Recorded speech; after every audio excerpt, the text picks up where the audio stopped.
पाशा पटेल, पंकजा मुंडे व देवेंद्र फडणवीस यांनी 6,000 रुपये भाव द्या म्हणून 2014ला काढले होते त्यांचे. आता 11 वर्षानंतर ही 4,000 रुपये भाव देतात. ह्याला लाज वाटली पाहिजे. आता मी यावर्षी 2.5 एकरमध्ये सोयाबीन पेरलं होतं. 2 ठिकाणी, 1 ठिकाणी 2 एकर आणि 1 ठिकाणी 2.5 एकर. तर मला 22 कट्टे सोयाबीन झालं. खर्च वजा जाता मला 40,000 रुपये माझे पदर गेलेत त्या सोयाबीनमध्ये. कशामुळं तर भावामुळे. सोयाबीनचा उत्पादन खर्च आहे 5,500 ते 6,000 रुपये क्विंटल आणि शासन भाव दिले 4,000. ही वरले जे 1,500 रुपये आहेत.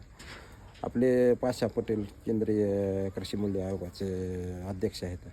त्यांनी केंद्र सरकारला शिफारस केली आहे की स्वामीनाथन आयोगाच्या 15% फक्त भाव वाढ द्या. स्वामीनाथन आयोग सांगतोय की बाबा शेतकऱ्याच्या उत्पादन खर्चाचे 1.5 भाव द्या. ह्यांनी 10 ते 15% शिफारस करून 6,500 रुपये शिफारस केली आणि केंद्र सरकार आपला 4890 रुपयाने खरेदी करते. केंद्र सरकारने केलं कोणतंच खरेदी की फक्त नंबर 1चा प्युअर माल. त्याच्यात माती जमणार नाही, डागी माल जमणार नाही. डागी असेल, माती असेल तर रिटर्न पाठवले त्यांनी. कुणाचे 2 वर्षे सोयाबीन आहेत, कुणाचे 3 वर्षाचे आहेत, ती तर तसेच आहेत. मग आता त्या सोयाबीनचं करायचं काय शेतकरी? रुपये भावासाठी पाशा पटेल, पंकजा मुंडे व देवेंद्र फडणवीस यांनी 6,000 रुपये भाव द्या म्हणून 2014ला काढले होते त्यांचे. आता 11 वर्षानंतर ही 4,000 रुपये भाव देतात. ह्याला लाज वाटली पाहिजे की बाबा आपण काय केलं आणि आज काय करायला लागला.